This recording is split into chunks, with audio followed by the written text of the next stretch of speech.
शुभ प्रभात प्यारे विद्यार्थियों। मैं जसपाल सिंह आपका हिंदी अध्यापक। तो बेटा जी, हम जो कहानी कर रहे थे दो बैलों की कथा, तो उससे हमने 3 क्वेश्चन आंसर किए थे। ठीक है बेटा। तो उम्मीद करते हैं कि ये आपने सभी ने फिर नोटबुक पे किए होंगे। तो बेटा, आप जब लिखते हो तो साथ साथ अच्छी तरह से रीड कर लिया करो। ठीक है। तो आज हम ये नेक्स्ट जो 3 क्वेश्चन हैं ये करेंगे बेटा। ठीक है। तो आप अच्छे से आपकी बुक से फाइंड आउट किया करो क्वेश्चन। ठीक है।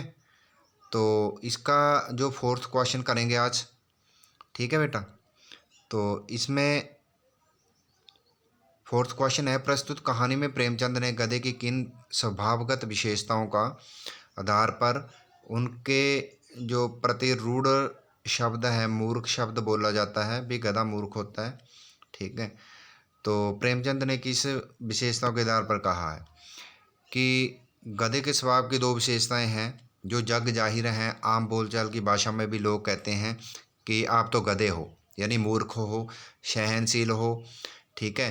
तो अत्याचार सहने वाला कहा गया है। ठीक है। तो कहानी दो बैलों की कथा में प्रेमचंद ने गधे की सरलता और सहनशीलता की ओर पाठक का ध्यान आकर्षित किया है। वह लिखते हैं, सद्गुणों का इतना अनादर कहीं नहीं देखा। ठीक है। अच्छे गुणों का अनादर होता है।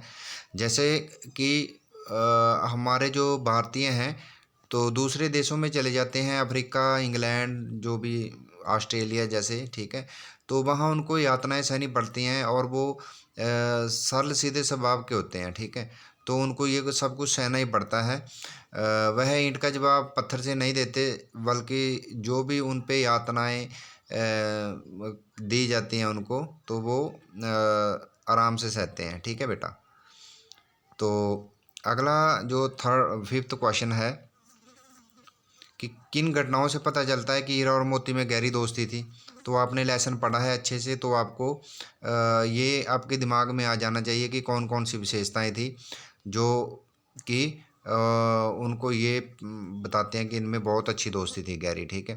पहली घटना, जब वो हल गाड़ी में जोते जाते हैं तो वो उनकी सोच ये रहती है कि उसके कंधे पे वजन है, जो भार है वो कम जाए। ठीक है। यानी इतना प्यार करते थे एक दूसरे को कि उसका वजन भी मैं खुद अपने कंधे पे उठा लूँ। ठीक है बेटा।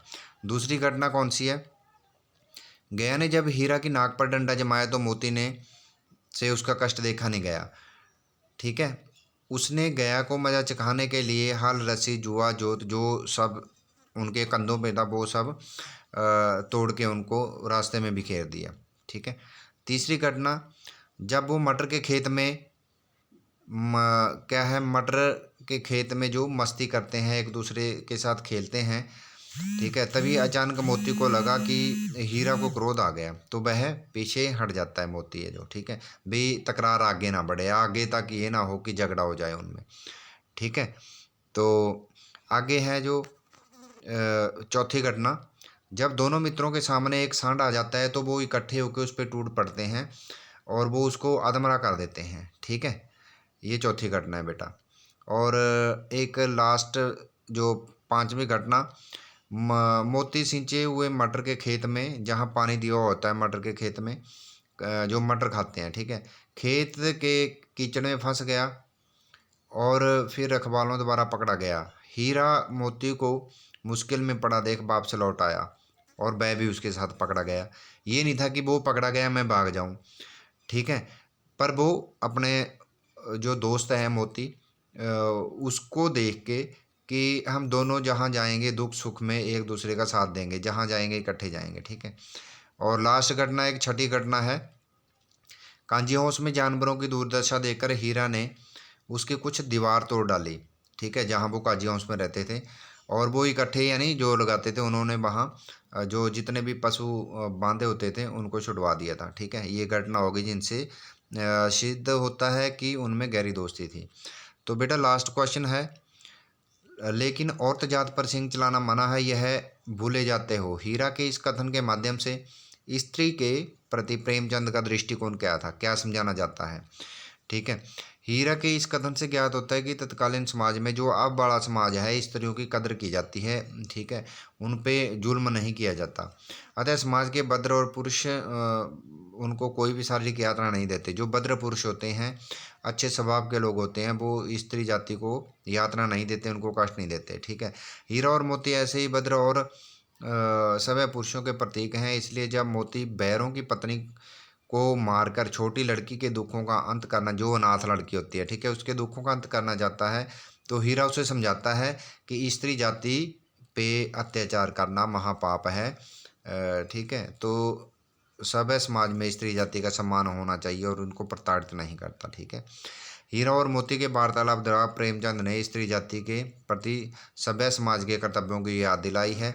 स्त्री जाति को शारीरिक चोट पहुंचाना किसी भी दृष्टि से उचित नहीं है। वे तो सब प्रकार के रक्षणीय और सम्मान पात्र हैं, ठीक है। हीरा के कथन का यह आशय वास्तव में प्रेमचंद को स्त्रियों के प्रति निजी दृष्टिकोण है, यानी स्त्रियों के प्रति दृष्टिकोण उनका अच्छा है, ठीक है बेटा।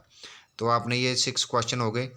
तो आपने अच्छे से आपकी फेयर नोटबुक बनानी है और 6 ये 6 के 6 क्वेश्चन आपके नोटबुक में राइट होने चाहिए बेटा, ठीक है।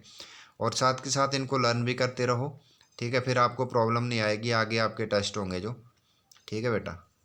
ओके बेटा, थैंक यू।